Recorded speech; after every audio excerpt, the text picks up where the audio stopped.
Comienza Voces del Poder. Partimos nuestro espacio de conversación, de análisis político, de debate, ¿por qué no?, aquí en CNN Chile Radio. Y esta mañana nos acompañan Juan Pablo Lira, coordinador del área programática e incidencia de Idea País. ¿Cómo estás, Juan Pablo? Hola, Sebastián, mucho gusto. Bienvenido, gracias por estar con nosotros. Y Nicolás Freire, cientista político, académico de la Universidad Católica de Valparaíso, también está con nosotros. Bienvenido. ¿Qué tal, Sebastián? ¿Cómo está, Nicolás? ¿Todo bien? Muy bien, muchas gracias por la invitación. Qué bueno, gracias a los dos por estar acá, cerrando la semanita, en la previa fin de semana largo.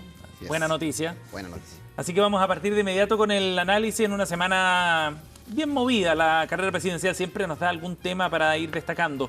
Y les propongo que partamos con los desafíos que tienen los distintos candidatos y en particular el de Janet Jara, que esta semana parece haber marcado cierto punto de inflexión en el diseño de su campaña a propósito de esta decisión de ir a terreno. Comienza una gira nacional, Janet Jara, lo planteó en el foro organizado por Moneda esta semana, que se va a bajar de estos espacios, va a privilegiar el trabajo territorial, quiere encontrarse con los chilenos, decía. Juan Pablo, a tu juicio, ¿qué marca, qué señal está dando Janet Jara con esta estrategia? Sí, yo creo que el anuncio de la candidata Jara se da en el marco de una seguidilla de errores, ¿no es cierto?, donde se empieza, a mi juicio, a agotar la posibilidad de consolidarse por la vía programática, ¿no es cierto?, porque los foros, los debates, no solamente son espacios que reúnen gremios, que reúnen industria, etcétera, para conversar sobre el futuro y los desafíos, sino que también son canales para informar a la ciudadanía qué tan preparados están los candidatos en materia programática, cuáles son sus propuestas, cuáles son sus lineamientos, etcétera. Entonces a mí me da la sensación de que la candidata decide hacer este giro en su estrategia de ir a terreno, ¿no es cierto?, como tú bien decías, pero es un giro que encuentra una causa, creo yo, en la falta de preparación de la candidata. Lo vimos en el Salmon Summit, cómo sus declaraciones relativas o el énfasis que le puso al empleo luego le llevó a contradecirse con su equipo económico. Lo vimos en el foro de la Universidad Católica de Minería, en donde ella desconoció que su programa consideraba nacionalizar el litio y el cobre. Ahora esta semana nuevamente con el tema de los retiros. Entonces yo creo que lo que estamos viendo acá es simplemente un síntoma de un desvío, de un naufragio, si se quiere, de una candidata que no tiene mucha claridad programática. ¿Naufragio a ese punto? Yo creo que hoy por hoy no tienen programa, o al menos no tan delineado. Las propuestas más enigmáticas, dígase el salario vital, dígase... O sea, a mí ya me parece por de pronto muy alarmante que ella haya desconocido en un foro sobre minería que iba a nacionalizar la minería. Entonces, da la sensación de desvío al menos. Quizás naufragio puede ser algo exagerado, pero ahí hay un trabajo que tiene que hacer el oficialismo. Y solamente con esto terminar, yo no creo que sea excluyente necesariamente esto de ir a terreno y no ir a los foros. Por cierto que hay un costo de oportunidad, pero los candidatos perfectamente pueden desplegarse en terreno, dejar los pies en la calle y al mismo tiempo estar participando en los distintos foros con los gremios. Yo creo que eso es completamente plausible y me da la sensación de que esto es más un giro estratégico que otra cosa. Nicolás, ¿es acertada esta decisión? Me cambiaste la pregunta. No, yo creo, mira, tres cosas para llegar a responder si es acertada. Vale. Lo primero, sobre 3 puntos. Lo primero, el hecho de que se baje estos foros y decida recorrer el país es simplemente aplicar un tipo de estrategia de despliegue de campaña distinto. Anteriormente, si uno ve las campañas presidenciales anteriores o cualquier tipo de campaña, en realidad los foros que cuentan no son estos.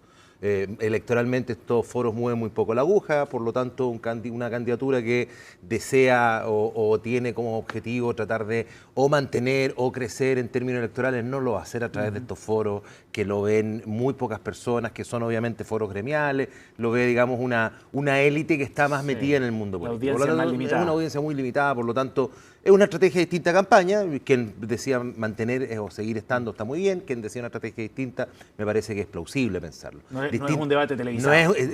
No es distinto, sería si estuviésemos hablando de los foros que vienen más adelante, un debate televisado, etcétera, o radiales, digamos, de amplio espectro, no tan encausados como este.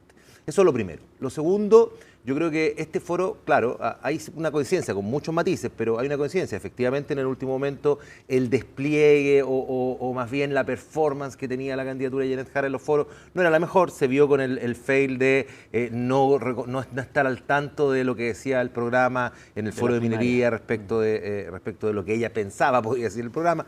Y eso está muy bien, y en el entendido de que explica que era un mal momento.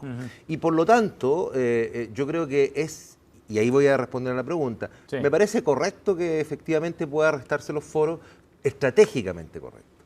Primero, porque no la sobreexpone. Y vemos lo que pasa cuando alguien no está en primera línea sobreexponiéndose, que al final terminamos de hablar del fail de Janet Jara en términos de lo que decía su programa en minería y empezamos a hablar de si José Antonio Kast quiere gobernar por decreto o no. Entonces cuando tú te retrotraes 2 pasos aparecen otros y los errores quedan más plausibles.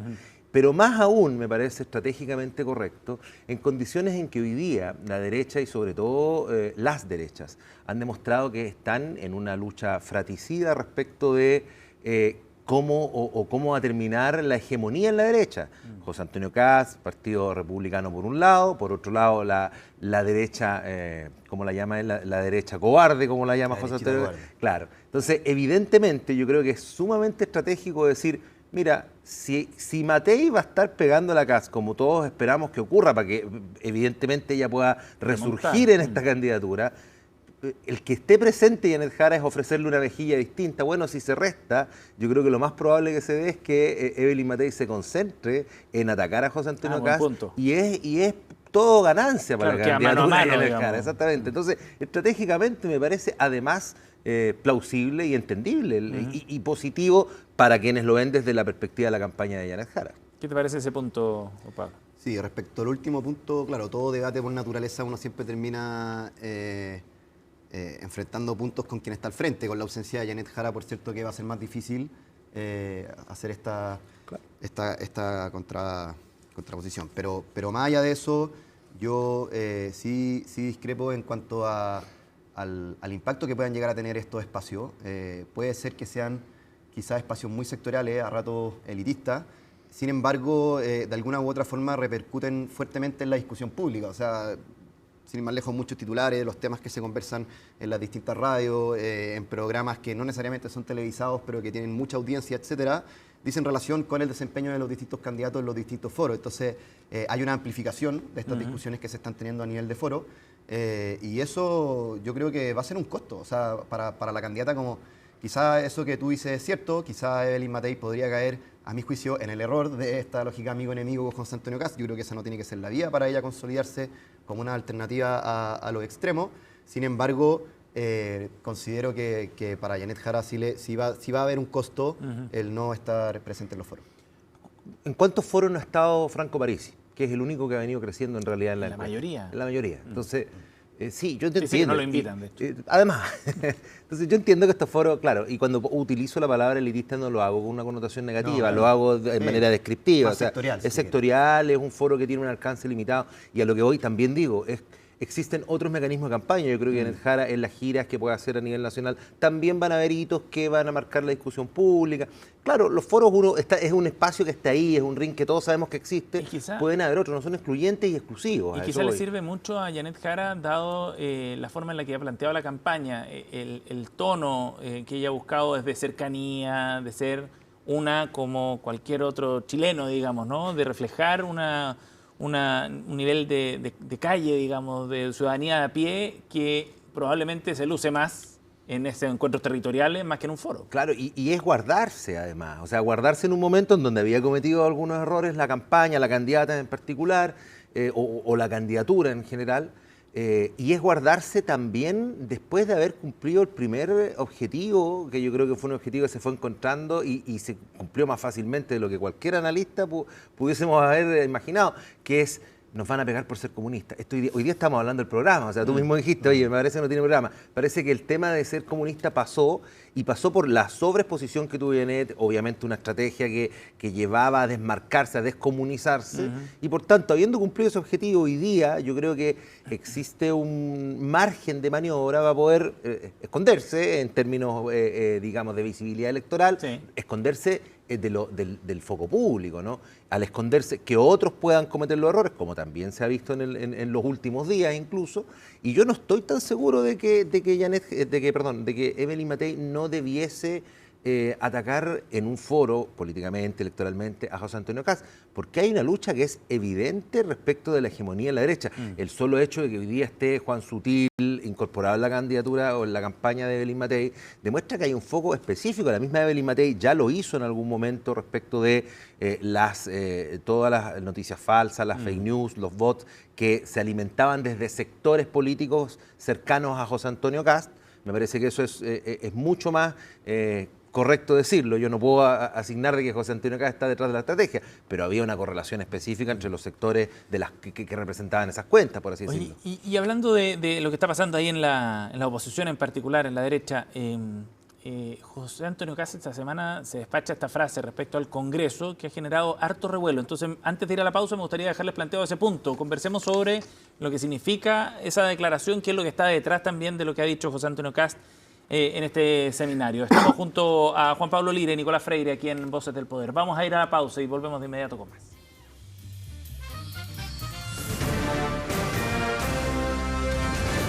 Hacemos una pausa y ya regresamos con CNN Chile Radio, AM. Estamos de regreso en CNN Chile Radio, AM.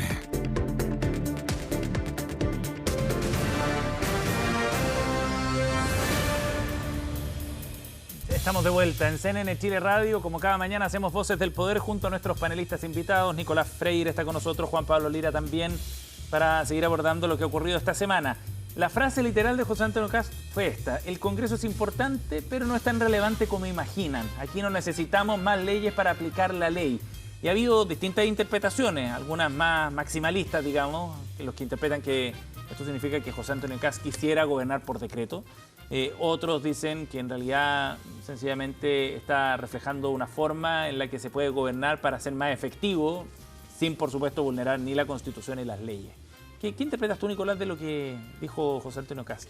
Yo hago primero una interpretación con mayores matices. Yo entiendo que también estas frases muchas veces generan polémica y otras veces se busca generar una polémica. Yo creo que la frase que señala José Antonio Kast es... no deja de ser preocupante, pero es distinto a decir yo voy a gobernar por decretos o voy a saltarme la ley, ¿no? Eso yo lo separo. No dice que va a gobernar saltándose la ley, no dice al menos explícitamente que va a gobernar por decretos, pero en el marco en donde él pone la frase, y ahí viene obviamente la alerta, habiendo hecho el matiz, cuando dice voy a gobernar utilizando todo el potencial que tiene el Ejecutivo, y posteriormente además señala el Congreso no es tan, es importante, pero no es tan relevante. Claro, nos muestra que nos lleva, nos posiciona en esa área gris en donde efectivamente existe la posibilidad de gobernar por decretos, es decir, saltándose un poco el esquema del flujo del íter legislativo, y eso significa saltarse una lógica de equilibrio de poderes que está incluso dentro de la ley, pero eso no deja de ser, digamos, una tendencia que han marcado muchos gobiernos autoritarios en donde así empiezan, ¿no? Ese es como el punto de partida. El punto de partida. Y eso pasa a ser preocupante que desde ya se ponga esa, digamos, ese como una posibilidad cierta, ¿no? Distinto sería, oye, a pesar de que existe esta posibilidad, a mí me encantaría poder hacer mi gobierno con diálogo con el legislativo, o por último decir, me interesa mucho ganar mayor número de escaños en el legislativo porque va a ser muy importante gobernar con el Congreso, digamos, de mi lado. Y yo creo que la señal que da a conocer no es muy buena, ¿no? Finalmente. Juan Pablo. Sí, yo comparto con Nicolás. Yo creo que esta polémica ha escalado hacia el maximalismo. Yo la verdad es que, sin ánimos de defender las declaraciones del candidato Kast, sí se ha interpretado que en algunos titulares incluso se decía que él iba a pasar por alto el Congreso. Eso, claro. Yo creo que el énfasis tiene que estar en el abro comillas, no es tan relevante. ¿Y por qué lo digo? Porque las instituciones también se erosionan por la vía de la discusión pública. No solamente se trata de respetar las potestades que tiene cada poder del Estado, sino que también hay un tema discursivo que es bien relevante. Y cuando uno dice que el Ejecutivo tiene mucho que hacer por la vía de decreto, por la vía administrativa, eso es cierto. De hecho, sin ir más lejos, Evelyn Matei tiene un plan bastante robusto para ciertas urgencias sociales, ir destrabando cosas, por la vía administrativa, justamente porque no hay tiempo para que esas urgencias descansen mucho rato en el Congreso. Entonces, claro, un proyecto que toma mucho tiempo. Así es, y en materia bueno, lo hablaban con Paula recién, pero en materia de salud, en materia de trabajo, en materia de permiso, en materia de seguridad, hay muchas cosas que hacer por la vía por la vía administrativa. Tenemos muchas leyes y lo que hay que hacer es echar a andar esas leyes, o sea, y ese tema de fondo está bien interesante, porque al final es como de qué manera logramos que la democracia también entregue mejores resultados, porque la ciudadanía lo que quiere es una respuesta en seguridad, en desempleo, en migración, etcétera, y así otros temas. Pero pareciera que la pelota queda trancada muchas veces en el Congreso. Pero perdón, es que ahí hay, yo para ponerlo en términos de jerarquía, el último discurso que habría que poner, por lo que hemos coincidido, es decir, para no afectar a las instituciones, es decir, voy a gobernar por decreto porque el Congreso no es tan relevante. Ya, eso, estando de acuerdo en eso, yo creo que eso no es lo que debería hacer ningún candidato, y esa es la crítica que hoy día se instala a José Antonio Kast. Pero también, cuando existen candidaturas en este contexto, yo creo que hay una lógica de cómo se debería avanzar. Y a mi juicio, la lógica en la que se debería avanzar, más allá de que existan temas que uno puede destrabar desde la vía administrativa, y lo comprendo, pero eso creo que es como el tercer nivel de voluntad. Sí, ojalá no llegara a eso, que a pesar, si llego no hay ningún problema, está dentro de los márgenes democráticos, no es esa la crítica, pero sería mejor quizás construir destrabar esos problemas a través del diálogo primero, entre poderes del Estado, Ejecutivo y Legislativo, y segundo, entre fuerzas políticas que están representadas en el Congreso. Es decir, ojalá se pueda destrabar no desde la facultad administrativa del Ejecutivo, sino a través del diálogo que puede existir entre dos poderes y entre las fuerzas políticas que están representadas entre dos poderes. Y si no, bueno, también existe otro mecanismo, que es decir, bueno, ¿sabéis qué? Es súper importante tener mayor representación en el Congreso. Entonces, ojalá elijan a los que están en mi lista parlamentaria. Ojalá tengamos una lista única. Ojalá tengamos una lista única. Hay otros mecanismos que yo creo que uno esperaría, ¿no?, pusiesen sobre la mesa las distintas candidaturas, en cómo se pretende gobernar. Más allá de irnos directo a, oye, hay cosas que administrativamente hay que hacerlas porque si no estamos estancados, ¿no? Pero Paula Daza decía, tenemos la obligación de usar todas las atribuciones legales, hay que poner el énfasis en eso, atribuciones legales para poder ejecutar. Estoy de acuerdo, pero yo diría, tenemos la obligación de tomar decisiones representativas del país, construir con diálogo, y ahí en ello, si ese diálogo no prospera, claro, tendremos también la atribución de ir adelante con todas las facultades legales y administrativas que existan. Es el orden de los factores. Yo creo que así aquí se altera el producto.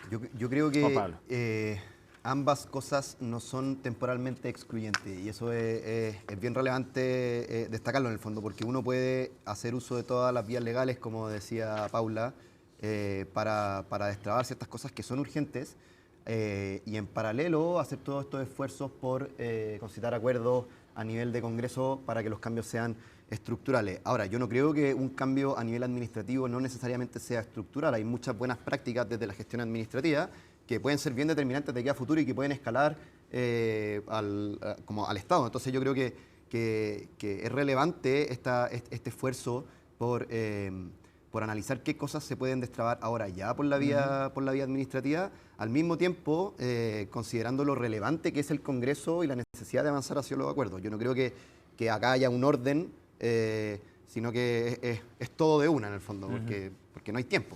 Oye, lo último, Juan Pablo, Nicolás, antes de que nos vaya el tiempo, primero fue el senador Alejandro Kuzanovich, ahora apareció un alcalde de Tucapel, si no me equivoco, la comuna, que le han entregado su apoyo a Evelyn Matei, perteneciendo a Chile Vamos, pero le han entregado su apoyo a José Antonio Kast. Descuelgues que empiezan a generar algo de ruido y que buscarían frenar también las incorporaciones de Juan Antonio Coloma, de Juan Sutil en el equipo de campaña de Evelyn Matei. Nicolás, ¿cómo ves tú ese escenario? ¿Hay mucho riesgo de descuelgue para Matei? ¿Qué tiene que hacer para frenarlo? O sea, yo creo que es evidente que en el último tiempo no solo hay riesgo, sino que hay evidencia que muestran descuelgue medianamente relevante, ¿no? Y en ello, o a ello responde la incorporación de Juan Sutil, por ejemplo, que yo creo que es la señal más simbólica y más en el lenguaje de las derechas, ¿no? Que es...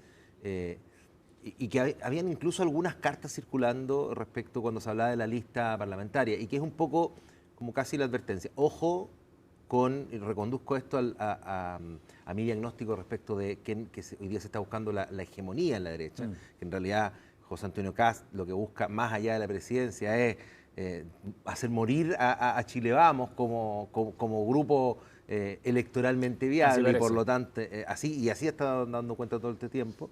Y en ello yo creo que Juan Sutila, y vuelvo a lo que está diciendo, representa un poco este bastón de mando de sectores económicos que dicen, ojo con seguir, ordenémonos respecto de esta lucha que están teniendo, porque hay también sectores económicos que están detrás de las fuerzas políticas de Chile Vamos y que obviamente tienen que salir un poco a evitar que se siga desangrando como sigue ocurriendo. El problema es que eso no ha frenado, porque los que tú mencionabas, aquellos alcaldes, han ocurrido después de la incorporación de Juan Sutil. Entonces, yo no descarto de que exista algún otro tipo de incorporación o otro tipo de señal importante, sobre todo de cara a esta lógica de la relevancia o la importancia que tienen ciertos sectores económicos detrás de este sector político, pensando en financiamiento a las campañas, pensando en todo lo que ello conlleva. Que es muy importante para los partidos. Juan Pablo.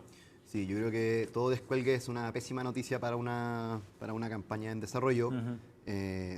Chile Vamos en ese sentido se ha visto muy dañado, más allá de lo chico, mediano o grande que puedan hacer esos descuelgues, aunque igual, por cierto, que es relevante, pero yo creo que acá la pregunta de fondo que tenemos que hacernos es ¿dónde está la lealtad política de nuestros representantes, ¿no es cierto? ¿Y qué mensaje se le está entregando a la ciudadanía con estos descuelgues? Yo creo que eso dice mucho del estado de nuestro sistema político, casi en descomposición. Pareciera ser que son cada vez más los candidatos, los alcaldes, etcétera, que instrumentalizan a los partidos para posicionarse y que luego, si te he visto no me acuerdo, porque mi vínculo contigo ya es demasiado frágil, demasiado líquido y no me importa y voto ganador, por lo tanto me paso al otro lado.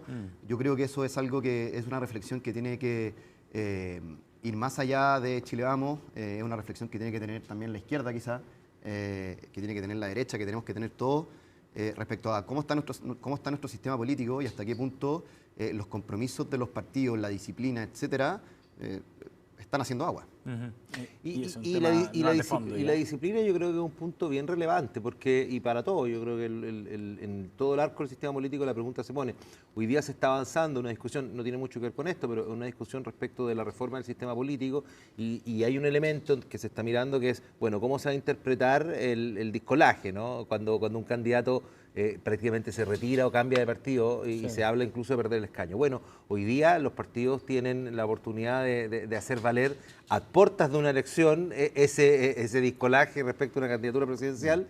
En Chile Vamos hay incluso parlamentarios que hoy día se van a ir a disputar el escaño, que han declarado querer apoyar a José Antonio Kast. Bueno, en la composición de las listas parlamentarias Chile Vamos tiene la posibilidad de decirles no. Claro. Nicolás Freire y Juan Pablo Lira estaban con nosotros aquí en Voces del Poder. Gracias por haber venido. Gracias. Que estén muy bien. 10 de la mañana con 3. Vamos a ir a la pausa. Ya seguimos de inmediato con CNN Chile Radio. No se vayan.